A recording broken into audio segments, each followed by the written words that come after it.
जय हिंद साथियों। दोस्तों, आजकल हरियाणा में एक बहुत ही जीवनशील मुद्दा चला हुआ है, वो है देश श्यामला ज़मीन का, जिसको कि ये सरकार नए हथकंडे अपनाकर हथियाना चाहती है किसानों की ज़मीन को। और इसी को लेकर आज 8 धर्मशाला सवाल मोचन बिलासपुर में एक बहुत ही महत्वपूर्ण मीटिंग रखी गई। सभी किसानों को बुलाया गया। आइए आपको दिखाते हैं कि क्या वो मुद्दा है। बातचीत शुरू करें उससे पहले जो साथी बाहर खड़े हैं या इधर उधर खड़े हैं, उनसे एक आग्रह है कि 2-4 मिनट की बात है, एक बात सुन ले। मतलब की होगी तो कान में डाल लियो भाई, नहीं मतलब की होगी तो गाली देते चले जाइए, हमारा टाइम खराब कर दिया। कि आगे घर से चल के 10-5 मिनट ये बात सुन ले। 2-3 वक्ता और हैं और ज्यादा लंबी चौड़ी बात नहीं, बस आपसे सलाह मशवरा करना था, दुख दर्द साझा करना था। और इसके बहाने सरस्वती माता की इस पावन पवित्र धरती, कपाल मोचन की इस पावन पवित्र धरती और जाट धर्मशाला के इस प्रांगण में आपसे रूबरू होने का मौका मिला। आप अपनी खेती किसानी का कीमती समय निकाल कर यहाँ आए, उसके लिए आपका धन्यवाद। धन्यवाद उन साथियों का जो अम्बाला और नारायणगढ़ से चलकर आए। धन्यवाद जाट धर्मशाला की कमेटी का, जिसने ये हॉल उपलब्ध कराया और बार बार कहकर आपके लिए खाने का भी इंतजाम है, चाय के बाद आपने रुक के जाना है, ये भी उन्होंने हमें कहा कि ये अच्छा लगेगा और वो उन्होंने किया। उनका भी धन्यवाद। और धन्यवाद उस प्रत्येक मित्र बंधु का जो चाहे जमीन उसके पास जुमला की है, मुश्तरका की है या नहीं, लेकिन खेती और किसानी की और किसान के हक की लड़ाई लड़ने के लिए यहाँ आया। भाषण आपके बीच में नहीं दूंगा, पहले 1 मिनट में कि जमीनें कौन सी हैं, मीटिंग क्यों बुलाई और कैसे बचा सकते हैं, बस इन 3 बातों पे बात करूंगा। ये बात शुरू करूं, एक बार फिर जो साथी बाहर खड़े हैं उनसे आग्रह, हाथ जोड़ के 5-4 मिनट 10 और बैठ जाओ भाई। बातचीत शुरू करूं उससे पहले किसान के नाम का, किसान की एकता का और धरती माता का, जिसको किसान अपनी मां मानता है, उसका एक नारा लगाएंगे, किसान एकता जिंदाबाद, किसान एकता जिंदाबाद, किसान एकता जिंदाबाद, धरती माता की जय, धरती माता की जय, धरती माता की जय, इंकलाब जिंदाबाद, इंकलाब जिंदाबाद। भाई ये कोई लूटी छिपी बात नहीं गई कि खेत खलिहान से निकलकर लड़ाई, आपकी धरती जिसको आप मां का दर्जा देता है किसान, वहां तक पहुंच चुकी है। एक कानूनी लूट हरियाणा प्रदेश में, हरियाणा प्रदेश के किसानों की जमीनों के मामले में शुरू हो चुकी है। उस कानूनी लूट की शुरुआत 1991-92 में हरियाणा सरकार के कानून में एक लाइन लिखने से शुरू हुई। हूं तो वकील, लेकिन साधारण भाषा में बात करूंगा ताकि हर एक किसान भाई तक ये बात पहुंचे और वो बेहतर समझे। 1991-92 की हरियाणा सरकार ने हरियाणा में जो पंचायतों से संबंधित कानून है, जिस कानून में ये लिखा है कि कौन सी जमीन पंचायत की जमीन होगी, उसको Punjab village common land act 1961 बोलते हैं। 1961 का ज्वाइंट पंजाब का कानून है और हरियाणा में भी ज्यों का त्यों लागू होता है।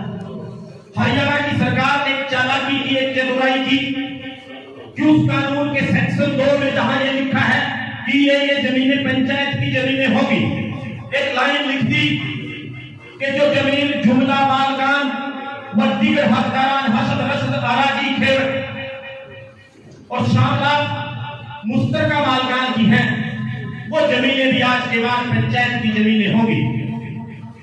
सादिकपुर के हमारे बड़े बैठे हैं, मैं तो इनका धन्यवाद करता हूं। ये जागरूक किसान है। उस समय किसान आंदोलन शायद इस मुकाम पर नहीं था कि हमारे किसानों ने लड़ाई हाई कोर्ट के माध्यम से लड़ने का काम किया और इन जागरूक लोगों ने, धन्यवाद इनका, हर एक किसान को करना चाहिए।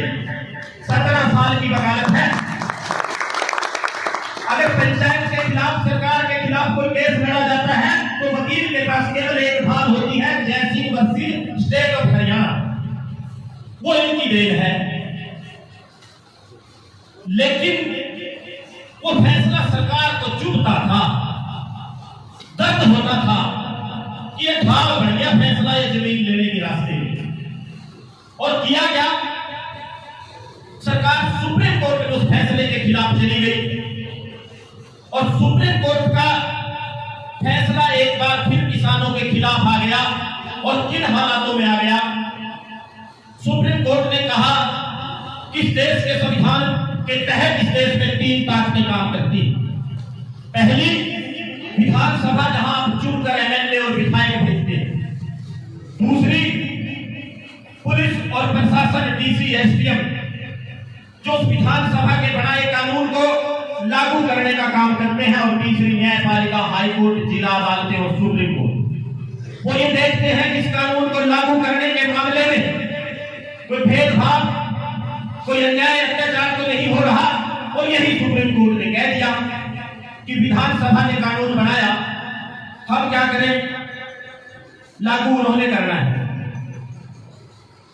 और फैसला जो जैसी बक्सी स्टेट ऑफ हरियाणा का था उसको बदल दिया।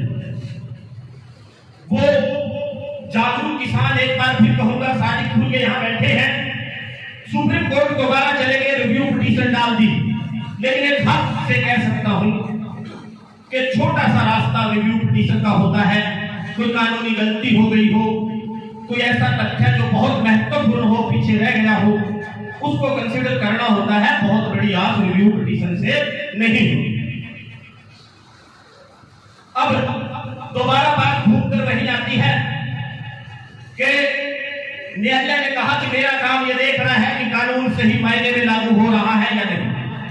सुप्रीम कोर्ट के फैसले के बाद हरियाणा सरकार ने एक पत्र 21 जून को जारी कर दिया। सभी डीसी के माध्यम से फाइनेंशियल कमिश्नर हरियाणा ने, और यह लिख दिया कि यह जुमला और मुश्तरका की जो जमीनें हैं, सुप्रीम कोर्ट के फैसले के मद्देनजर इनके इंतकाल पंचायतों के नाम बदल दो। कौन सी पंचायतों के नाम?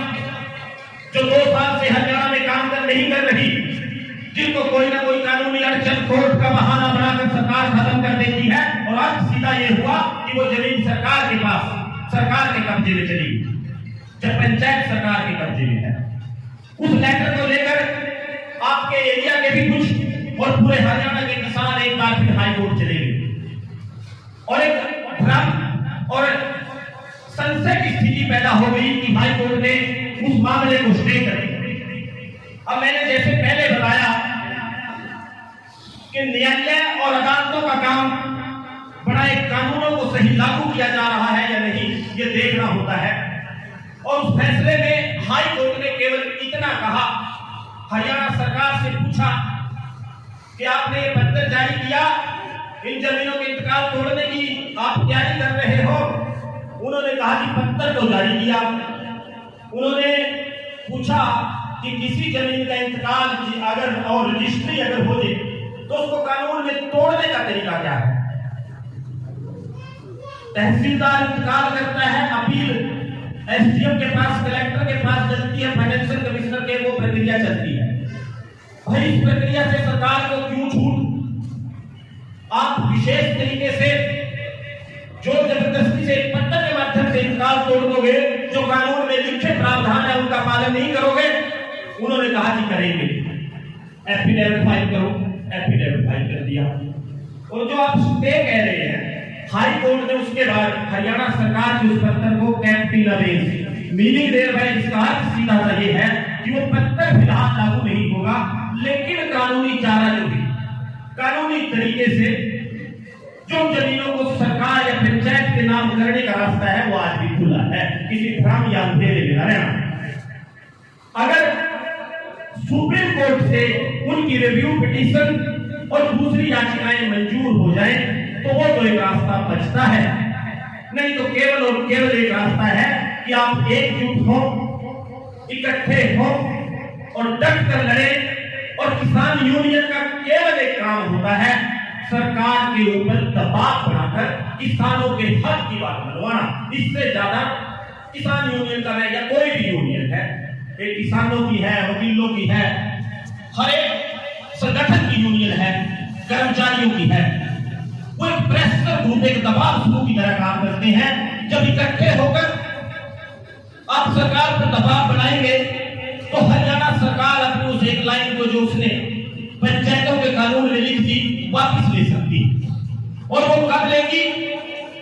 जैसे कृषि कानून वापस लिए, जब आप डट कर लड़ेंगे, एकजुट होकर लड़ेंगे, तब निश्चित तौर पर हरियाणा सरकार पंचायती कानून में लिखी उस एक लाइन को कि जुमला की जमीनें, मुश्तरका की जमीनें, पंचायत की जमीनें होंगी आज के बाद, उस लाइन को अगर हरियाणा सरकार वहां से आपके चुने विधायक वहां से मिटा दे, उसको संशोधन के माध्यम से बदल दे, तो ना कोई कोर्ट का फैसला और ना कोई और अड़चन आप उन जमीनों के मामले में रह जाएगी।